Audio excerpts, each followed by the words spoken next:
here we are, et tegelikult ma arvan, et eelmisest videost on mingisugune 4-5 nädalat, päris palju on toimunud ja selline nagu oleks mingisugusel Ameerika mägedel nagu, et vahepeal on juba kõik on nii hästi, siis oled jälle kuskil mäe all, et me oleme käinud siis tehnilises remondis, kontrollis, kliimat täitnud ja kõike muud.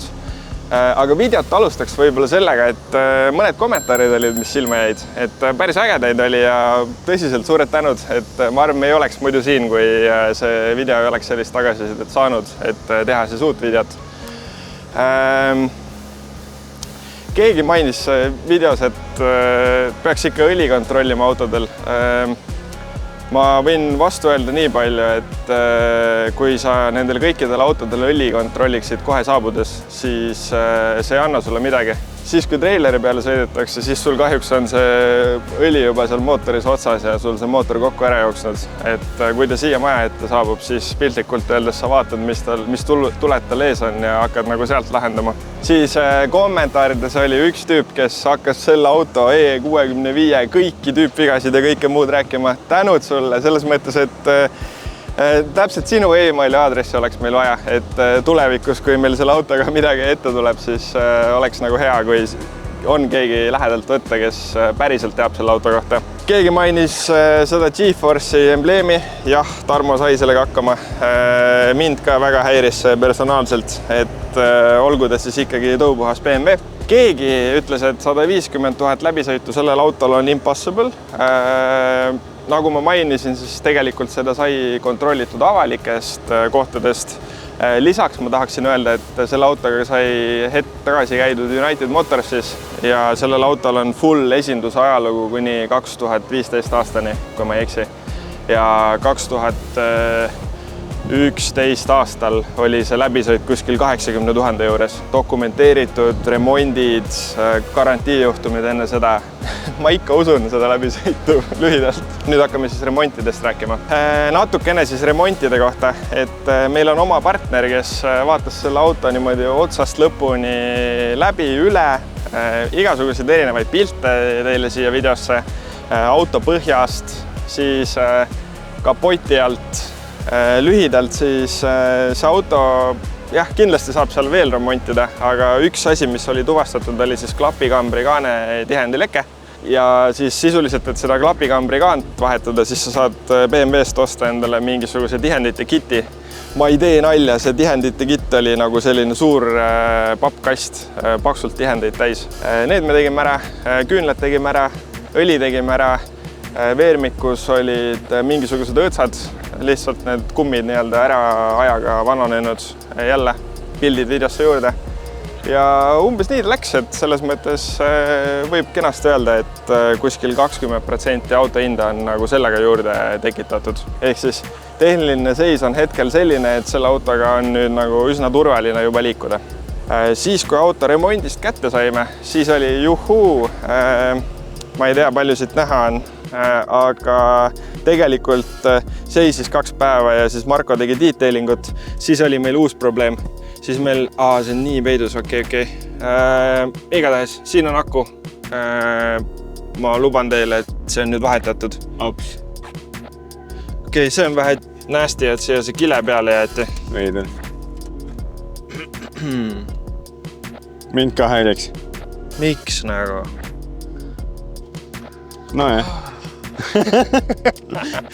Jep. Üllatusi tuleb endiselt. Pärast videot ma võtan selle kile ise ära. See Hamanni tagapütt on päris, see ei ole mingisugune fake demo või et lõppes ära siis kuskilt siit on, et see on ikkagi tagapütt on siis Hamann. Nii, ja siis see kõige olulisem, et see meie leib siis või need meie tooted, mida me usume ja armastame, et Marko tegeles selle autoga umbes 2 päeva. Saab veel tegeleda.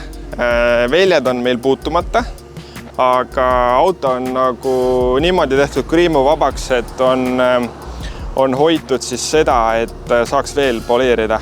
Et see ei olnud nagu see, et me lihvisime viimase nurgani, vaid pigem jätsime siia nagu ruumi alles, et tulevikus ka seda teha. Ja siin on siis hea näide, et kui kaugele sa jõuad poleerimisega. Et kui te mäletate eelmises videos, siis siin oli see üks kriim, mis me nagu kohe tuvastasime. Siis sellest jäi nüüd nii palju alles, et kui sa mingi kindla nurga tagant otsid ja leiad, siis sa leiad. Aga kui sa näiteks, piltlikult öeldes ma siit vaatan niimoodi, siis see on läinud. Meetri pealt on okei. Siuke,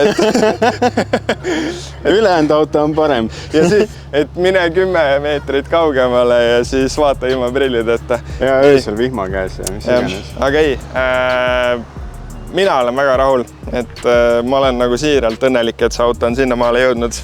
Ma veel ei ole ära kinnitanud seda, et see uus aku lahendas selle mure, et aku jookseb tühjaks tegelikult. Et ma natukene veel värisen, aga see auto peab nagu oma tavapärast elu elama. Ehk siis, et sa nagu paned ta lukust kinni, et siis lähevad kõik asjad välja.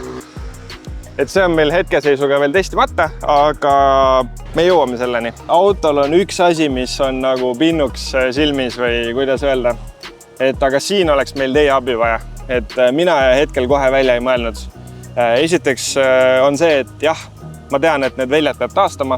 Marko sai üldse kokkuleppe, et ärme puutu neid üldse, sest see on aus, pole mõtet nagu aega raisata.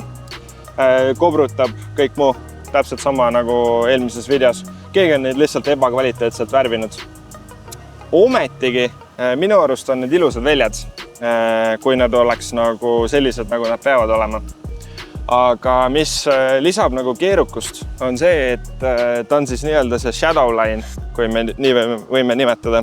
Samas ta ei ole igalt poolt, et tal need on ikkagi alumiiniumist. Ehk siis mu küsimus on lihtne. Mis värvi me need väljad teeme? Väga hea küsimus. Nagu päriselt, sest I'm lost nagu. Kui me need halliks teeme, siis ma vaatan neid ukse ääri vaata. Ja. Aga samas nagu ma arvan, et see teeks modernsemaks seda autot täna. Ma ei tea. Ma arvan ka, et rant võiks olla ikkagi äkki poleeritud metall või siis lihtsalt siuke läikiv hall. See poleeritud rant, see ei ole üldse nii lihtne. Ei ole. See on mingi... Mulle juba ühest kohast öeldi, et umbes tule kohale ja me vaatame, mis me nendega teha saame või ma ei tea, et kui keegi ütleks mulle, et see poleeritud rant ja see osa näiteks halliks ja jah, tule ja teeme mingisugune mõistlik hind, siis ma ausalt öeldes nagu oleks täitsa rahul vist. Kõigile softclose'i sõpradele. Eelmises videos oli esimene kord, kui ma näen, et Tarmo paneb softclose'i kõvemini kinni. Ma arvan, et see oli ainult filmimise momendist tingitud. Huvitav fakt siis minu teisel BMW-l. Ma ei tea, miks United Motors juba ei sponsoreeri meid või nagu iga auto on BMW nagu. See on tõesti natuke brändiks saanud. Eile sai üks BMW ära müüdud. Et jah. Ma ei tea, aga miski mul on nagu, mis mulle selle brändi juures meeldib tegelikult. Et olgu siis nii. Esitule kohta. Alguses me vist rääkisime, et siin on kivitäkked. Ei olnud kivitäkked. Et vähe targemad inimesed öeldi meile, et see on lihtsalt tuim laki koorumine, mis siin esitulel on toimunud ajapikku. Markol on pilt ka, lisan ühe pildi siia videosse. Point on siis selles, et see sai täielikult ära lihvitud, nagu täitsa tuhmiks. Uuesti nende väiksemate teralistega ära poleeritud ja siis veel täitsa ära poleeritud. Ja siis me panime siia keraamika peale. Et loodame, et on ok. Väike mõte on veel selle kile osas ka, aga vaatame. Aga mis keraamika läks peale? Infinite, sest see on igavene auto, igavene BMW. Tahtsin lisada nende tulede keraamika kohta seda, et Infinite on see profiseeria keraamika, mis on siis nagu meile kätte saadav kõikidele Gioni sertifitseeritud detaileritele, aga ülihea variant on kasutada ka Gion trimmi, mis on ka just mõeldud igasuguse palja plastiku jaoks. Ta on siuke väga kaitsev, taastav ja tõesti nagu pikaajaliselt kestab, et tuhmun musta plasti saad ikka aastateks ja ma ei räägi 2 on ja saad korda ilusaks siin. Ja UV-kaitsed kõik asjad on ja tule peale kannatab ka panna, kui on just tehtud nagu lihv, siuke taastamine, poll on ja jah, et mul on muideks selle Geon Trimmi kohta täitsa oma story, et jah, ma just nädalavahetusel, mul üks sõber tuli bussiga, millel oli hästi palju neid. Ja siis ma tegin talle ühe ratta koopa ääre ära ja siis ma olin veits mingi, et näe palun, et sa tead, kuidas see käib. This one's free. See on jah, nagu see tüki poleerimine kuskil kapotil, et see on for free. Ja siis me saime Eesti registrisse auto. Aastamaksu ma veel kohe ei tea, aga igatahes registreerimismaks oli sisuliselt 10% autohinnast. Et siis 10% panime registreerimisega juurde, 20% panime remontidega kokku, et nii ta läheb nagu, et kuidas tekib üks 100% juurde piltlikult öeldes. Aga jah, eks me natukene oleme nagu ise süüdi, et nii ta käibki, aga lihtsalt, et siis kui see moment käes on, siis on ikka nõme ja valus. Võib-olla tegelikult selline nagu kurb kommentaar siia lõppu ka, et meil on veel plaanid selle autoga, aga lihtsalt, et rahaliselt kõike kahjuks ei jõua, et sel hooajal jääb tegemata siis see mõte, mis on minu nagu siuke lifelong dream olnud, et kuskil kiiretest ja vihastest võib-olla, et saaks selle auto nagu päriselt õhu peale ja selleks on meil ka tegelikult räägitud juba ühe Eestis ikkagi väga kuulsa inimesega selles nii-öelda segmendis siis, et nagu meie võib-olla oleme siin, ma ei tea, tuntud enda toodete või poleerimise osas, siis see inimene on väga konkreetne siis just sellega, kuidas see auto stance on ja kõik muu. Ja siis see viib kohe järgmisesse vestlusesse selle olukorra, et küsimus oli väga lihtne, et mis su velje budget on. Ja siis oledki siukses piinlikus olukorras, et kurat, et kõik muu juba võttis enam-vähem budget ära, et lähme siis talvele ilmselt kogudes peale, et siis vaatame järgmine hooaeg edasi või ostame lotot edasi ja äkki ta ikka tuleb. Kuulsin, et tehakse väike pöörete test ka kohe meile.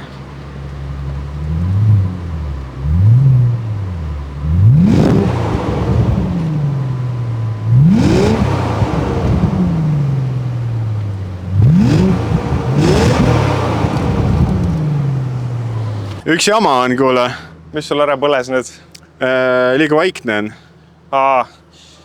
Kus selles mõte oli jah, et mis nad teevad, aga nagu see sobib selle auto nagu selle kogu olukorraga nii hästi. Ja see on nii hirmus, kui sa seda gaasi vajutad tegelikult, et mul nagu teine pereauto on ka väga kiire, aga ei tee üldse sihukest häält, et nagu kogu auto väriseb ja ulme. Ja lisaks, sa võid see ükskõik mida panna nagu selle hääle osas on ju, aga kui sul on nagu pakettklaasid igal pool ja kõik on topelt on ju, siis sul salongi ikka tuleb nagu väga raskelt see heli. Tegelikult seal taga oli siuke tunne ka, et tõenäoliselt eespool autot on isegi rohkem heli kuulda, et seda mootori häält ja summuti on nagu päris kange siin all. Et ei saa niisama eputada. Et muideks gaasi vajutamisel oli natuke seda tunnet ka veel, et uks oli lahti, siis tuleb pahmakas sooja õhku. Ja see ei tule nagu sul kuskilt siit torudest, tulebki lihtsalt mootori nagu jahutusprotsessist või midagi sellist. Ja seal taga ka õhk liikus ikka korralikult, aga musta ma ei näinud küll ja kaamera oli ka sinna suunatud, nii et... Jah. Ei, see oli see esimene kiirendus enam-vähem mingi teise käiguni, et see ei olnud nagu otsene mingi, et tunduks, et midagi valesti on. Köhis kurgu puhtaks korraks lihtsalt. Nii, aga hüppa taha siis ja lähme. Lähme.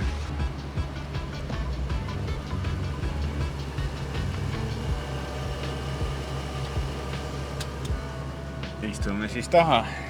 Üks asi, mis siin autos on, et on see ajastule omane BMW lõhn on nagu sees. Ja mul on olnud ka samast ajajärgust BMW kunagi ja tegelikult siuke mõnus nostalgia on, et ma ei pane üldse pahaks seda, et väga vahva. See on jah huvitav fakt, aga jah, see on tegelikult asi, mille me saame osoneerimisega natukene väiksemaks.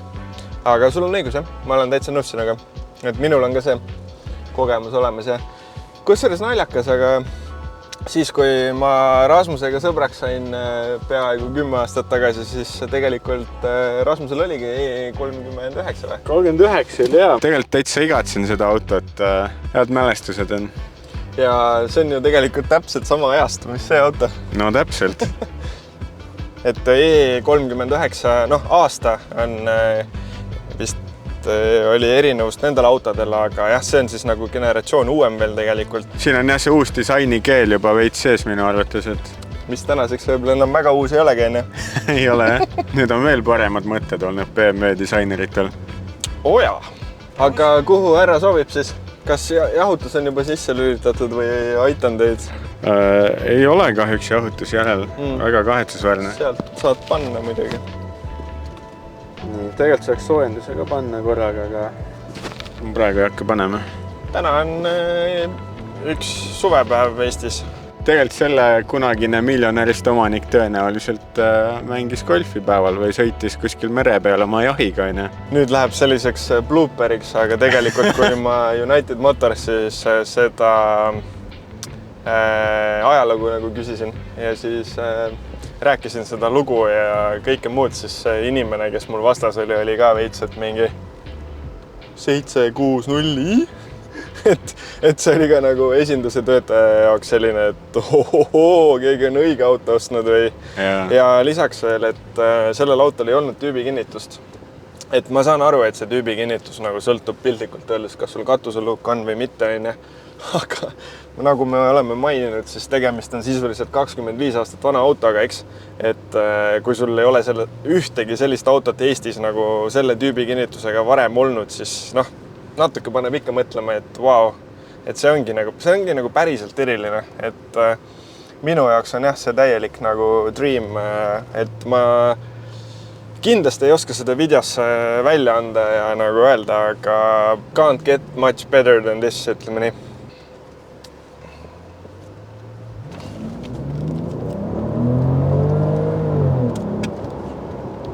Vau, see 50 tuli küll kähku. Väänet on oma jagu ikka, mulle lendas kaamera näkku. Kusjuures müts lendas ka, see on siuke nagu tõendus, et... Ja. Aga vist sai jälle väike ülevaade antud, et siuksed lood siis selle väikse bussiga. Ja. Mainiks ära, et aitäh teile kõigile, kes te laikisite ja haipisite eelmist videot, et meil on väga hea meel, et see jõudis paljude autofännideni. Mul on eraldi inimesed tulnud minu juurde poes ja et äge pild nagu, et ei saa jälle parem olla. Aga kui sul jäi midagi nägemata, siis anna kindlasti endast märku, et meil on mõtted, aga me ei taha lubada mingeid aegu ja millal saab, sest muidu me valetaksime teile. Kindlasti tahab tähelepanu see salong veel eraldi, need plastikud, mis on ära koorunud või mis iganes aeg nendega teinud on. Aga üldpilt on jälle kõvasti parem. Nii, aga selleks videoks siis hetkel kõik. Vaatame vaikselt edasi. Kuulsin, et Rasmus vaatab ka salamisi vaikselt mingeid autosid. Vaatan jaa, aga jube raske on leida sellist, mida nagu osta tasub, et nagu ikka selline unicorni otsing, et tahaks head ja odavalt, aga ei tegelikult mingit väga halvas seisus toorikut ei tahaks, et on ka selline klassikute vastu väike huvi tekkinud, et kui läheb hästi, siis te kindlasti näete sellest ka. Aga järgmise korrani. Tšau! Tšau!